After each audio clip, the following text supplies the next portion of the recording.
So today here we're talking to Miss Veronica Barnes, and I'm Radlin Mendoza, immigration attorney here in Virginia Beach, and I have this great opportunity for Miss Barnes to tell a little bit about her immigration story.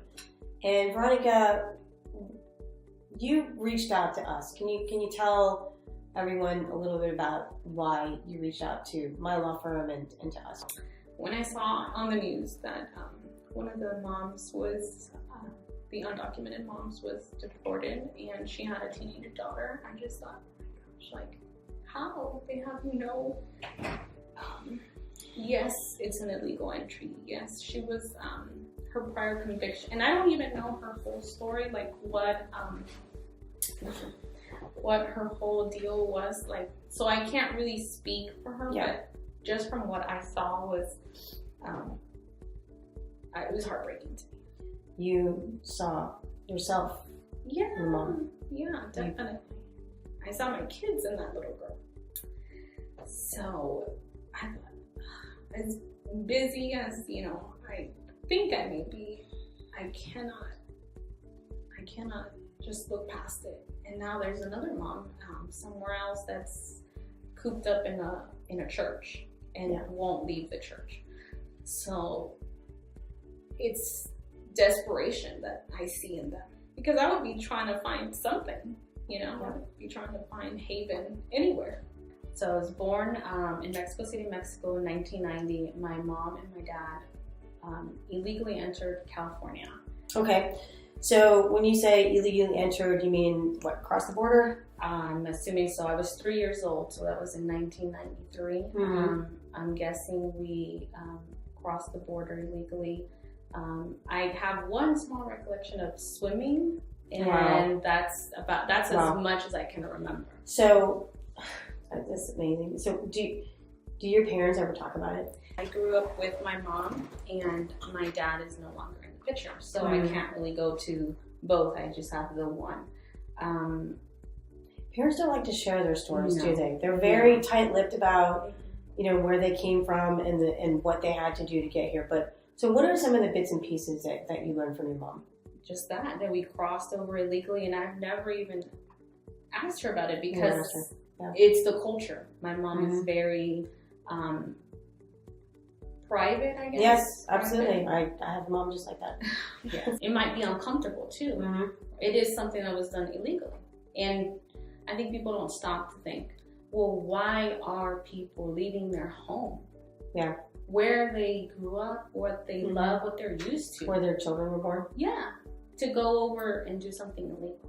And so when we even talk about political things, it's just that they don't understand, right? They cannot put themselves in the other person's shoes. Right. And that's why it's so great that you're here today, because a lot of people don't understand that. And for you walk like an American, you talk like an American, you look like a Filipino American.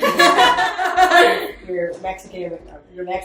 Uh-huh. But it's so important for people to know that, hey, the person that I sat next to in algebra, who I was in orchestra with all the years, she was undocumented. Mm-hmm. So let's talk about, you're a lawful permanent resident of the United States now, I am. Right? Mm-hmm. So just for people to have an idea, there is this misconception that if a person who enters the United States without inspection, without documentation, and if they marry a U.S. citizen, it's all going to be fixed and everything's going to be all good.